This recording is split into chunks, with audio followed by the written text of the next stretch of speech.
Kadalasan kapag yun nga, bulaklak ng kalabasa, hinahalo to sa mga dinengdeng or yung mga mabilisang gulay.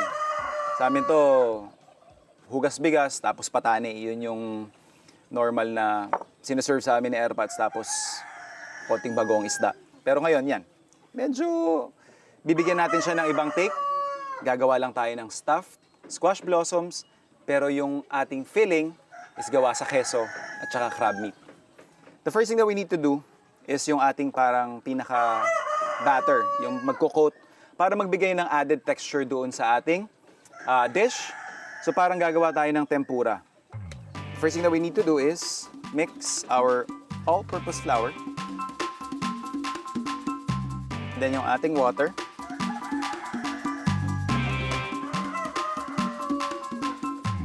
Then yung ating itlog. Tapos season lang natin ng konting salt.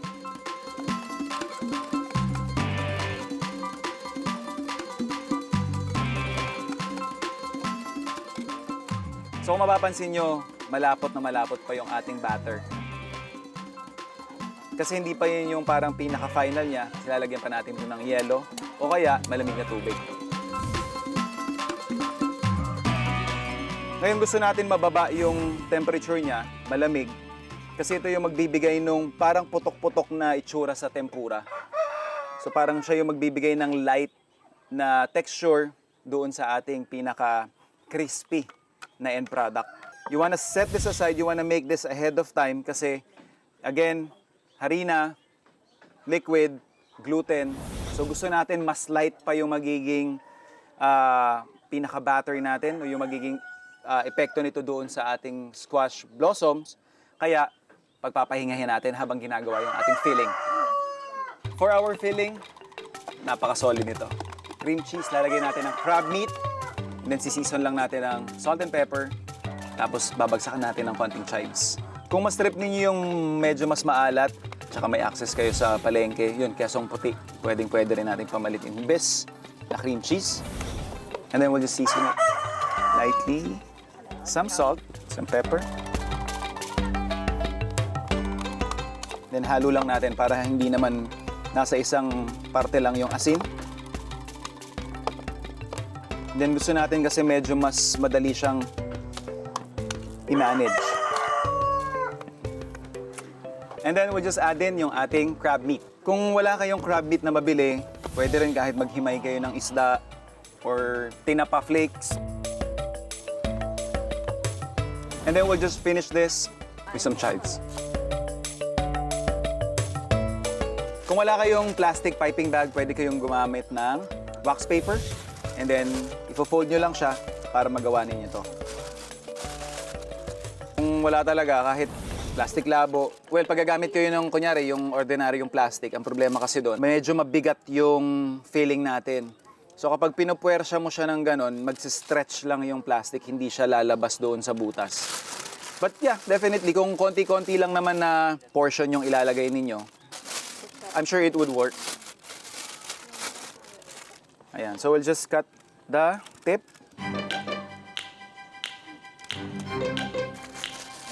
Para mai.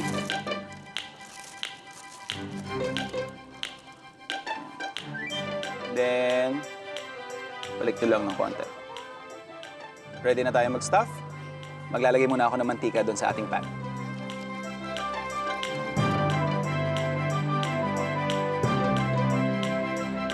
So yan. Ready na yung ating temperature. Ito na rin yung ating squash blossom. Mas maganda kung buo pa or hindi lasog-lasog yung gagamitin natin. Kasi syempre, meron tayong nakapasok sa loob, kakalas o tatapon. With your piping bag, lagay mo lang siya sa loob. Okay. Yan, huwag niyo masyadong pupunuin kasi, again, baka sumabog. Masasayang lang. And then just to secure yung ating filling, pinch nyo lang yung gitna. And then, ever so gently,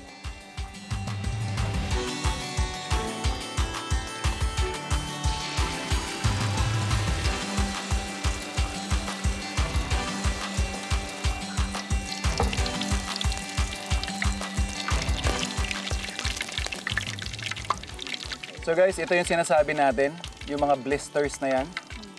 Yan. So yung temperature, yun yung nakatulong dyan. Thank you, sir. 1-0.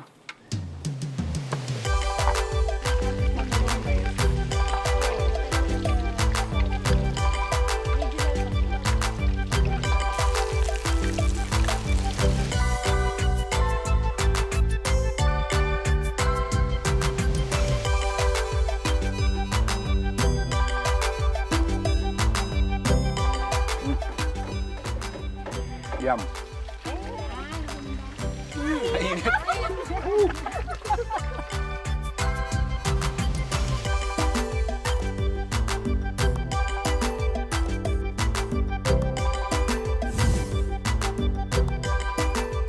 Sir. Natin. Yes po. Kumain na lang natin ano. Yo po. Yun. Malagutok. Sarap. Wow. Dali mo na naman ako. Inaantay ko yung reaction ni sir eh. Katindi, no? Matindi. Lalo mas si Idol. Masarap. Kamusta sir? Apo. Monte ka na nagmura. Yung mga kuwan po na yan, crab meat. Oo. Hinalo ko po yung crab meat sa cream cheese. So, hinalalasahan ni sir na, yun nga, sobrang creamy. Binabalanse nung alat nung crab. Tabi.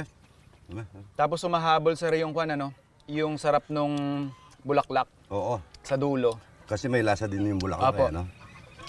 Yun din yan.